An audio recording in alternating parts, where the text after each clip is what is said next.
Right now, as the markets sit dormant over the weekend, the last confirmed trading price for BILL Holdings, Inc., ticker symbol BILL, stands at precisely $48.17 per share. This figure represents the closing valuation from the session on Friday, November 21st, where the stock managed a gain of approximately 2.40%, adding $1.13 to its share price by the ringing of the closing bell. While the live ticker is currently paused for the Saturday break, understanding this specific closing level is critical because it sits right at a psychological friction point that has frustrated bulls and bears alike for the better part of the last quarter. We are not seeing the chaotic, headline-grabbing volatility of a Tesla stock or the relentless, gravity-defying ascent of an NVIDIA stock, but do not let that stillness fool you.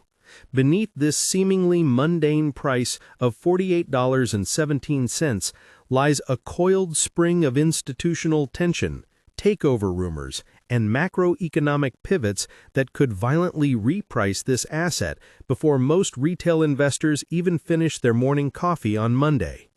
The expectation currently dominating the financial message boards and the algorithms powering Schwab Intelligent Portfolios is that BILL Holdings is just another pandemic-era darling that has lost its shine, a growth stock trapped in a value investor's nightmare of high interest rates and slowing transaction volumes. The consensus view, the expectation, is that this company is destined to drift sideways, endlessly chopping between $45 and $50 until the Federal Reserve gives the all-clear signal. But the reality, the data-driven truth that we are going to scrutinize today, suggests something far more aggressive is happening behind the curtains. The reality is that BILL Holdings has become a prime target in a high-stakes game of mergers and acquisitions chicken, where the disparity between its depressed market capitalization and its intrinsic network value has widened to a point that sophisticated capital can no longer ignore. While the average investor using a basic Fidelity mobile app sees a chart that looks like a flat line, institutional desks are seeing a mispriced asset that is potentially one headline away from a massive gap up. Let's look closely at the recent price action that led us to this $48.17 mark. During the Friday session, we saw the stock open at $47, dip to a low of $46.72, and then grind higher throughout the afternoon to close near its session highs. This type of open-low, close-high intraday structure is often a subtle footprint of accumulation. It implies that every time the price dipped, buyers stepped in to support it, refusing to let it break key technical floors. Volume was steady, hovering around the 2.5 million share mark, which is consistent with its average, but significant enough to show that liquidity is present. Unlike the frantic retail-driven volume you might see on a Robinhood crypto trade or a meme stock rally, this accumulation feels methodical. It lacks the hysteria of a short squeeze, but possesses the firmness of conviction. When you see a stock hold the $48 line despite broader tech sector wobbles, it tells you that the sellers are becoming exhausted. The people who wanted out are largely out. What remains are the holders with higher cost bases and the new money entering with a thesis that goes beyond simple quarterly earnings beats. We must contextualize this movement within the broader macroeconomic landscape. For the last 2 years, rising interest rates have been the kryptonite for fintech stocks like BILL. When the risk-free rate is 5%, money moves into money market funds or safe haven assets, leaving high-growth, high-multiple stocks to wither. This is why you see conservative allocators on platforms like Interactive Brokers or Fidelity Wealth Management steering clients toward bonds rather than SMB automation software. However, the narrative is shifting. The bond market is beginning to sniff out a potential softening in the Federal Reserve's stance, or at the very least, an end to the hiking cycle. If rates stabilize or come down in 2025, the valuation compression that crushed BILL Holdings evaporates. Suddenly, those future cash flows, which look almost worthless when discounted at high rates, become incredibly valuable again. This macro pivot is the wind that could fill the sails of this stock, transforming it from a laggard to a leader. It is the same mechanic that drives flows into SoFi Invest portfolios when risk appetite returns. But let's pause for a second. I want to hear from you. Comment below how many shares of BILL Holdings you currently hold, or if you're just watching from the sidelines waiting for a breakout. Are you trapped at a higher price from 2021, or are you a new buyer sniffing around these lows? Let me know in the comments section. Now, let's return to the specific catalyst that makes the expectation versus reality gap so wide right now: the takeover rumors. Reports surfaced earlier in November suggesting that BILL Holdings was exploring a potential sale. In the world of corporate finance, where there is smoke, there is often a raging fire. Why would BILL be for sale? Because the stock is down massively from its all-time highs. Yet the business itself, the actual machinery of processing payments for small and mid-sized businesses, remains dominant.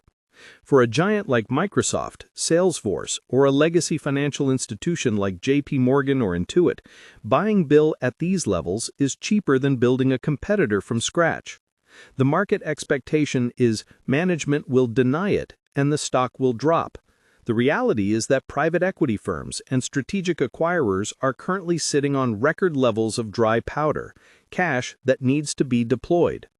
BILL Holdings fits the profile of a perfect target, a company with a sticky customer base, a proprietary network, and a stock price that has been beaten down by temporary macro factors. This M&A premium effectively puts a floor under the stock price.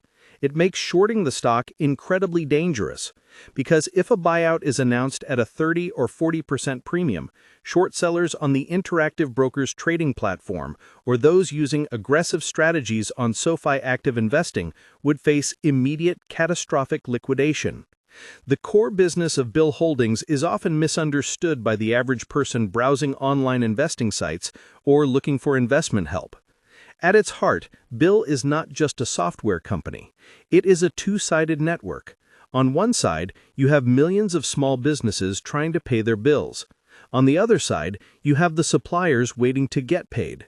BILL sits in the middle, digitizing that relationship. Once a supplier is in the BILL network to receive a payment from one customer, they are there for all customers. This creates a flywheel effect that is incredibly difficult to replicate. It's the same network effect moat that protects companies like Visa or MasterCard, albeit on a smaller scale. While investors obsess over Apple stock and its ecosystem, BILL has quietly built the operating system for SMB back offices. They have also been aggressive in integrating artificial intelligence to automate data entry and fraud detection. This isn't the flashy generative AI that writes poems. This is the boring, profitable AI that saves an accountant 10 hours of work a week. That value proposition is sticky.